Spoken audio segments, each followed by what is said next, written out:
Hey guys, Nicolette here with Insomnicat Media. Today, Brian and I are going to talk to Andrea Arena, Marketing and Public Relations Executive and owner of Multidynamic Public Relations.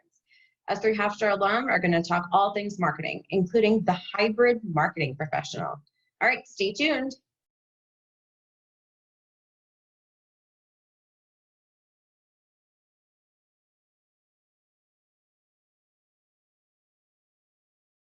I'm Nicolette Amino with Insomnicat Media, and today we've got Andrea Arena on the line. She is a Marketing and Public Relations Executive and owner of Multidynamic Public Relations.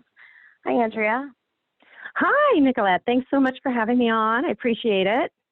Yeah, absolutely. So another really cool thing is that Brian and I went to Hofstra University in New York, and so did Andrea. So it's really cool to connect with other marketing and, public relations professionals who are also fellow alums. Yeah, and it's been a fantastic experience there, and they've done so much in the last, couple of decades, I want to say, but, within the last years, I think that they've really done a terrific job in terms of, putting in tools and instituting certain things for their marketing practice at the Frank Czar Business School. And the dean is a new dean there, by the way, Dean Janet Leighton. And there's, you might recall, Dr. Matheson, who is Neil Matheson. He's the chairman. He's been there for many years. And they've put in a lot of money and a lot of effort, and they built and constructed an entire new building for the Czar Business School. And included in that is this amazing focus in marketing, and they built a consumer behavior lab. And I think we could talk a little bit more about that later, but it's just been, they've done an incredible job with getting their students ready for, I think, what's considered real world marketing today. That's awesome. So Andrew, tell us a little bit about what you do in your company. Great. Well, as you mentioned, I'm both marketer and what I call an integrated marketing communications expert. I think, I'm the person that is the hybrid of marketing and PR. I live in both of those worlds, and I use techniques and strategies in both. And I've been doing this for over 10 years, and I've created a lot of marketing campaigns for small companies, Fortune 500 companies in the areas of healthcare and finance, technology, and consumer products goods. And I think along with that, when you're thinking about what it is you do, I think you have to have your own professional and your personal goal. And for me, it's about creating campaigns that, of course, you want them to, you want your client to be happy. They want you to increase sales and conversions and engagements. But I think a very important part of that is building those long-lasting relationships. So in the back of my head, whenever I'm talking with people, I'm always about, those particular goals are always in my mind. But how do I do that? What's the best format that I can do that for my clients?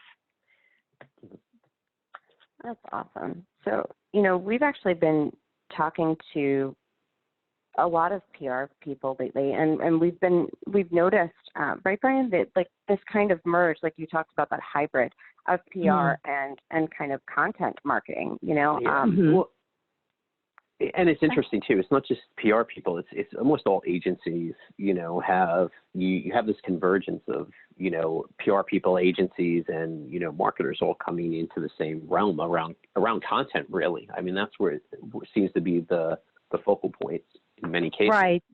Right. There are a lot of the larger companies that are doing that, but I think the challenge is that they're so big, and everything is very, I think, to a certain degree, siloed. So one of the things that I'm able to do is kind of utilize all of the different practices and all of the different departments in the campaigns.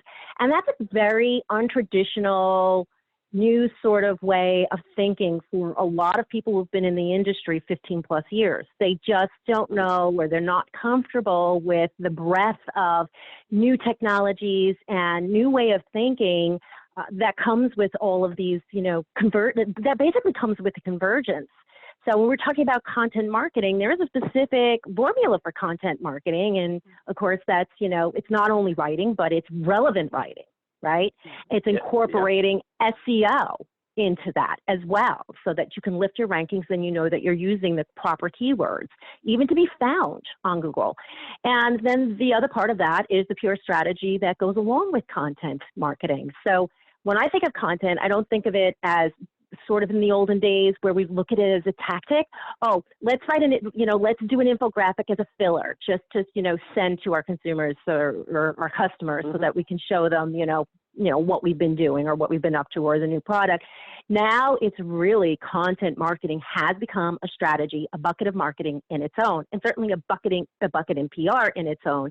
But I think there's that challenge there between some of the more senior folks to know how to sort of think big, see the big picture, and tie it all together. Because let's face it, that's a lot of balls in the air. So it takes a certain kind of person to do that. You mentioned the PR strategy around that content. What is what are you thinking there? Well, PR strategy, you have to have a PR strategy when you have a content strategy so that you are continuing to raise awareness about whatever the product is, or whatever the content is, really. So if you have a white paper, you're not going to just have a white paper and do an email blast. That's kind of, I think, ineffective and maybe old school. You want to really create that PR strategy to support that piece of content that you're sending out so that you're driving people through. In marketing, you're driving it through the marketing funnel. In PR, you're doing it to connect the emotional and rationale. So you're it's that bridge to the best of both worlds.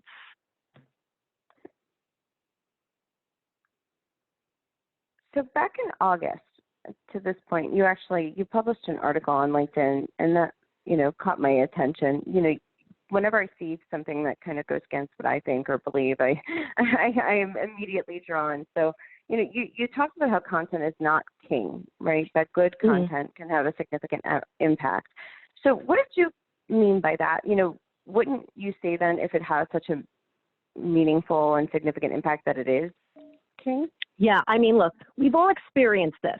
We go on Google, we're searching for something, and things pop up that are totally and completely irrelevant. You say, okay, maybe this might lead me to what I need to. You click on it, you go to the landing page, and you bounce off of it very quickly because it's useless to what you need, and then you get very frustrated. And so that has a very negative and I think a longer lasting behavioral pattern that comes with going on Google. Now you become, I think, as a searcher on Google, a bit more defensive about your search queries.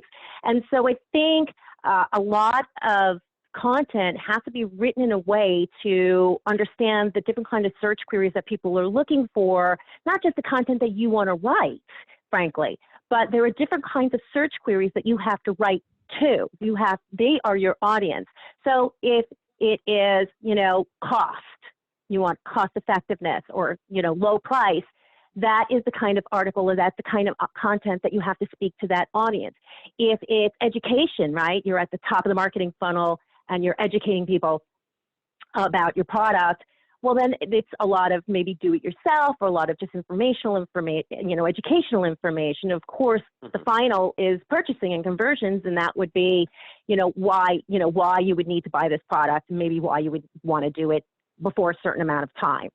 So I think when we're thinking of, the different kinds of, not only the different types of tactical tools that are available, we have to also really think about where our consumer is in their actual behavior of researching and purchasing a product, and then align that very strategically with that effort. We see this a lot, Brian, right, with intent. Yeah, we do. We see a lot of people that are doing content. I think back to sort of your initial point where they think they're going to create one piece of content, right, and that's going to create their conversion, which we know that's not how it works, right? There are all those steps in between, like you just listed out, that actually go and, have to be addressed in many ways to, create a conversion itself. Now, the one thing that the integrated marketing communications folks do really well, I think, is they also connect that emotional with the rationale. So that's more of a consumer behavior and frankly more of a consumer science as well. So can you talk a little bit more about that, like how you see that, how that connection works for I think it's fascinating. I mean, I really think it's fascinating. So if you look at people's buying behavior, right? You look at their purchase intent, and I'm sure you're familiar with the concept of social proof. Social proof, but for those of you who might be listening who aren't. So social proof is a marketing concept. It's actually developed by Robert Cialdini. He's a book author, but he's also a psychologist, and he does a lot in the area of consumer science, consumer behavior, and consumer marketing. And he kind of came up with the science that basically said kind of what we've seen, but I don't think people have put it into print. If you see people writing really good comments about your product, you're likely to buy it. If you see people liking your product, you're likely to look into it further and then maybe look into the comments and see what people are saying and then buy it. So what people are doing and how they are recommending your products is really very, very important, because it means that, you're more likely to actually purchase that particular product. And how many times, I know I've done this, I'm on Amazon and I'm like, oh gosh, am I going between this product and this product? I absolutely go to the reviews. I absolutely rely on the reviews. We rely on reviews. We rely on Yelp. Yeah, so does Brian. I love reviews. I'll sit there and read I'll read like the really bad ones and go, okay, because sometimes the really bad ones you're like, this person broke it themselves. Do you know what I mean? Like whatever the product is, right? And then you look at the really good ones and you're like, you start scratching your head. You're like, did someone at the company write that one? But you find the balance in there, and especially if we use the Amazon model, right? If things are very close in price point and things are very close in what they are, you say to yourself, well, let me look at the reviews, or how many reviews does this have? Because usually things that have a lot more reviews, to your point, and have, if they're 4.5 stars and it has a lot more reviews versus something that may have 5 stars but only has 3 reviews, you may go with the 4.5 star thing because more users actually purchased it, and okay, this is a more accurate description or a more accurate, crowdsourced, right, review of what this product is. So all the time, I think consumers are completely do that when they're looking at products in particular. And then another thing I think that they consider are sort of those social badges. So the social badges are maybe awards or recognitions that a company or a product would get that they make sure that they post on their website. It was really interesting. I was speaking with a client recently, and I learned that they won some awards. And I said, but you have absolutely nothing in any of your advertising or on your website that you've won any of these awards. And that's very, very important, because that's part of the consideration set. So once you get through the education portion of the marketing funnel, the next one is evaluation, and that's where that lives. Those social badges are very, very important for you to think about and consider. And you've worked so hard for it, you should put it up there. Exactly. Do you think some companies are actually, there are some companies where you could go to their site, right, and you could look at their product and actually review it on their site. Not just in a public forum, more like Amazon, I should say it's a public forum, but not some more in an aggregator context. Some of them you can actually go to their site and you see, and there's reviews of it and there's user interaction. Do you think a lot of companies shy away from that? And is that something companies should embrace more on their own sites? Oh, that's a good question. I think as long as the company is being authentic in their activities, that is something that they can certainly consider. I don't think there's anything wrong. I mean, we've been using testimonials in this industry for years and years and years. And very often that's put onto, their websites, usually in some form or another. The testimonies are usually the good ones, right? I'm talking about if you put it in that sort of Amazon model. You said, okay, I'm going to let users write what they feel about my product, and sometimes it may not be the best thing in the world. You know, there's not, and some companies you do see it. They let it happen. And then other companies they're like, you know what? No, I'm not gonna. I don't want. Users saying like, I bought this product and 3 days later it broke. So do you think that's something companies should more embrace? Or should I like the idea because it breaks down that one-way communication that has been, I think, a burden on corporations. But I think if you're a public corporation, I think there are some legalities around that you have to be careful about, because there's just certain things that you can't say or do and have on your websites. So you can't make certain claims. So you can't have your folks who are writing testimonials making false claims on your site either. So I think you have to be very, very careful with that. I would probably, for the most part, if you're a small business, you're just kind of starting out and you need those testimonials there to showcase, what you can do even locally, or, if it's specific with the geographic effort, that might be something to consider and draw to. But the other thing you might want to think about is just maybe connecting that to a landing page of some sort where people, you're dedicated. That's where you're dedicated to people allowing comments.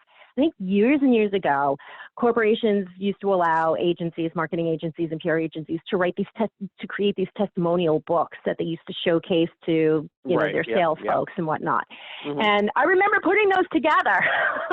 I was working for Pepsi AC, and I remember having to put together this huge, colossal, ginormous, it was almost like an old, the old photographic books, and putting in these people's their own, they weren't photocopies, they were the real deal. This is what they wrote, and it was their truth.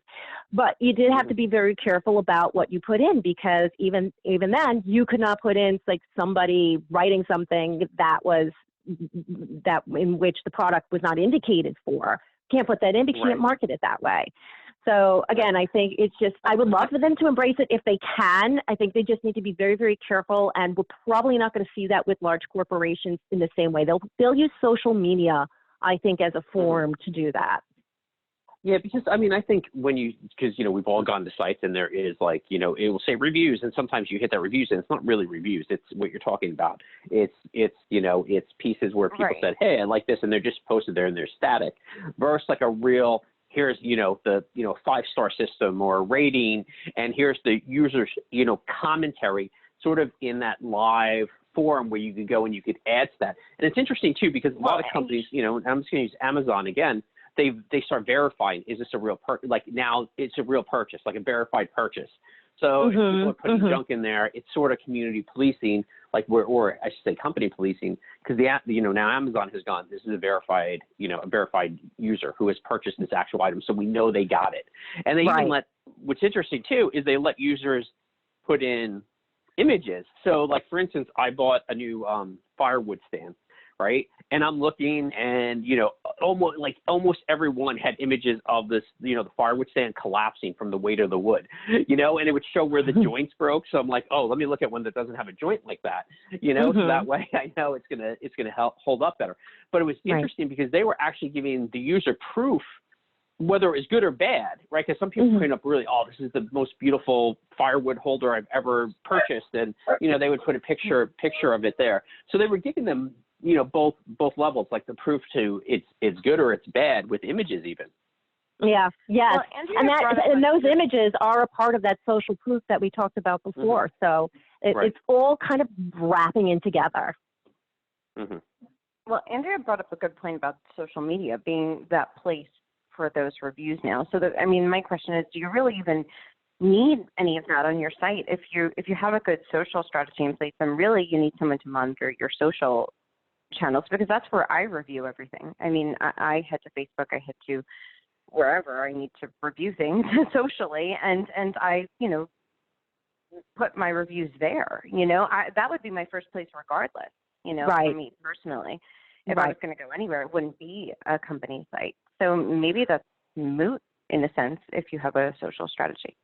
I think it depends on the business you have. So if it's more of a consumer business where you're reaching out to consumers, that's an important thing to differentiate from if you're in a trade business. So if you're a carpet manufacturer of some sort, or a detergent manufacturer, whatever it is, you're focusing on very different targeted audiences, and so your target and your approach has to be directed in those particular kinds of ways. So maybe creating a website specifically dedicated to educating people about, your buyers or your retailers in the trade world, specifically with their needs, and having content that matches their needs would be more appropriate. And you can build into that, some of those, testimonials as well. And you could even, don't forget, you have call to actions all the time. You always want to make sure that whatever content you're producing, you're offering a call to action. For those trades, what you'll want to do is put, hey, we want to hear from you. We want to hear your story, good, better, and different. Let us know. And then, that's a really good way of creating not only just lead generation and building relationships, but solving problems and understanding what some of those problems are that are a bit more undefinable that you haven't noticed prior. So again, I think it lends its way to both, but it depends in, what specifically industries and audiences that you're looking for. I do have a question, right? Nicolette brought up social, and I'm going to give a real world example of, and I feel like there's a lot of people when they're doing that social listening piece, right? They're listening on Twitter, those companies. There's a lot of companies that are actually monitoring that and using that as customer service tools, right? To answer those things in real time. And I'm going to give you a real world example. Myself and, Nicolette knows, a good friend of ours, this guy, Todd Saul. We're on a plane one time. I think we were coming home from Raleigh, and it was on Delta. And what's interesting is it landed. We were on the tarmac, and there was no air on the plane. And we were sitting there on the tarmac for like an hour. And I'm like, I just tweeted like, this is ridiculous, whatever. And I hashtagged Delta. And literally, I got a message back from them, an instant message within probably minutes, basically saying, hey, how can we assist? And then literally the stewardess came over to us in minutes because they figured out who we were, what plane we were on. Do you see what I'm saying? And actually the stewardess came over and was like, hey, is there anything I can do for you? I mean, they were very, they were very courteous, and they were very they listened, and they were right there probably within, a few minutes. They were able to come and actually address while we were sitting on the tarmac. So it was interesting. Yeah, that's amazing to have that kind of response so quickly. There are a number of different social listening vendors out there now with their own specific, artificial intelligence, proprietary technologies that they're using to utilize and to find all of the different elements of listening online. Because what I've noticed is that a lot of companies, especially the smaller ones, they don't have the time to do it necessarily, but even some of the larger ones, they just haven't, I don't think that they have really committed to that two-way conversation yet. And that's social listening. That's what that social listening fills the gap on. And I think it's sad because it's so important, because when you lose that customer, you gain more of a less credible organization and a reputation. And it takes one person, to just start the rippling effect, especially now with social media. We see how things go viral sometimes so quickly and out of control. So I love the idea of doing social listening. I think it needs to be done a whole lot more.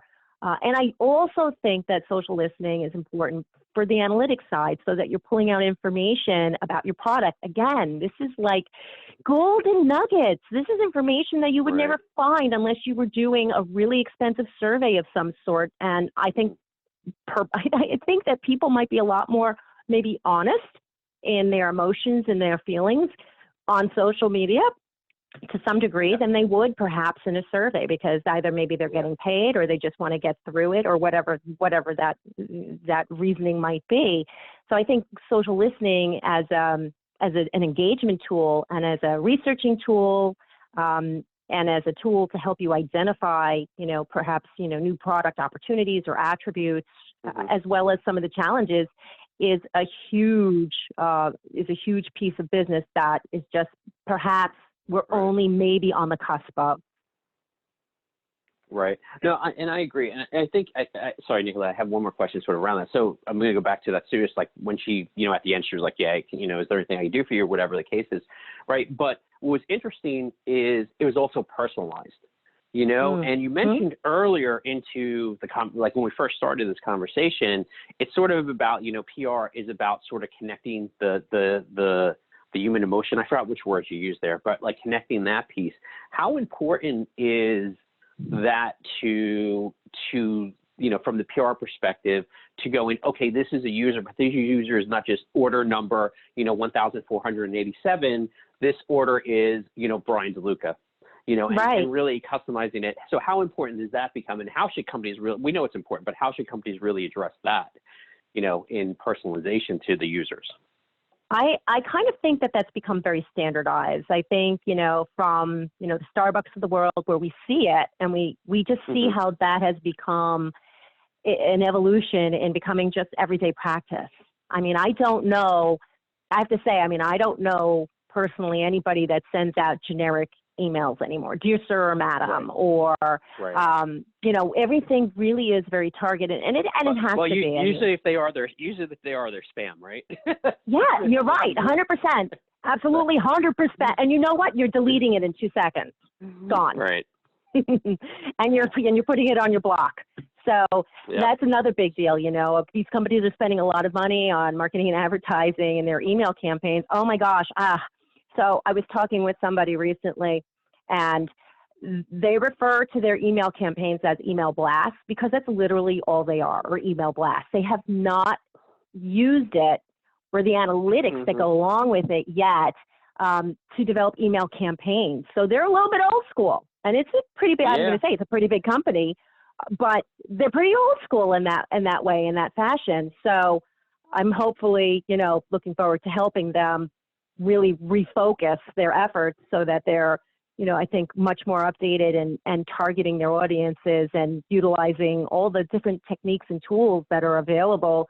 But most importantly, really connecting with their audiences, because if you're not even learning from the analytics, what are you doing? I just don't understand. How can you determine your value?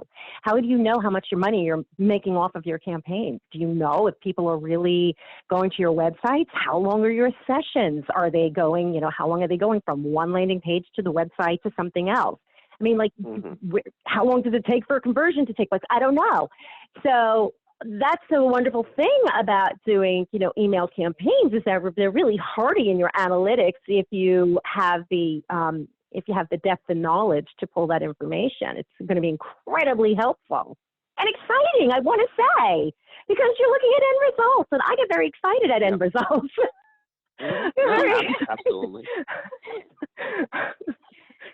So before we wrap up, Andrea, I just wanted to ask you, we'd love to get insight from all marketers. So what are some of your favorite marketing tips that you share with your clients? Well, I think the first and foremost is being authentic. You have to really come forward with the brand and what you are really about. I think it's important to think about who your audiences are, align your goals appropriately, think about strategy and not just tactics. Tactics is something we use for execution. That's in go mode.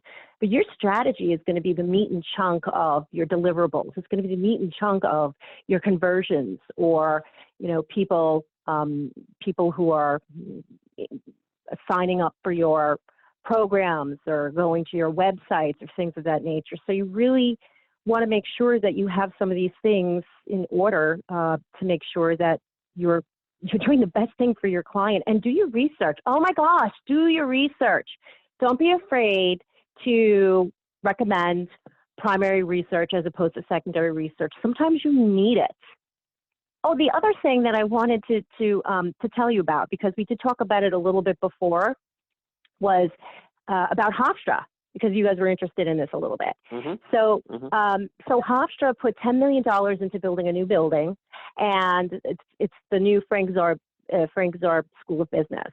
And in that building, they have an entire consumer marketing lab where they have all of these really cool tools and technologies. So now they're really focused on research. One of the things I didn't realize about Hofstra professors and their tenures, where if you want tenure, you have to write some kind of research that may or may not get picked up by a peer-reviewed journal, but it has to be actual research in the marketing department.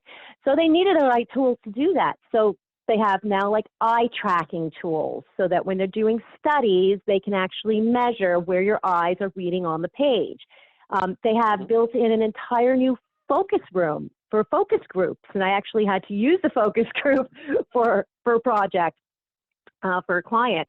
And it's just as if you would go and pay a focus group company. It's the same exact setup. It's amazing with video cameras and recorders and the two-way mirrors and all of that really good stuff. So they've built in all of these different kinds of technologies, as I'm saying, to really help hone the marketer or the marketer to be, those who haven't graduated but are getting complete insights. They've also put in money towards simulations. So a lot of the technologies, you really come out walking knowing how to use Google Analytics. You come out walking how to use SEMrush. So these are really important marketing technologies that a marketer, and I believe an integrated communications person needs to know as well, because this is where your analytics and your data will be driven from. So I just wanted to share that with you as well. No, that's pretty cool really that they're cool. teaching them. Yeah. Yes. You should come down and see it next time you're in the islands. Come down and see it. Brian lives there. So. I live there. I live on the island. So. Oh, fantastic. Come on down. I'll take you on a tour. I'll get you set up. Absolutely. They also, in that building, it's interesting because they also house an entrepreneurship, not a program, but it's like an entrepreneurship business of some sort. So if you are a business person and you need help, a small business person, it's like an accelerator is what it is. So they have an entire area dedicated. You can actually rent out like a phone and a desk and utilize all of the technologies that are there. If you are in the if you are into product development, That's pretty cool. They have like 3D printers now and a whole section where you can develop on that. But this is all in sort of that entrepreneurship accelerator that lives also in that building. So you can see why it was so expensive. That's really cool. That's actually awesome. That is really cool. So it's almost like a mini incubator within the university itself. 100% it is. 100% it is. That's pretty cool. And here I was just doing some broadcast journalism over at Hofstra. Thanks when I so was much.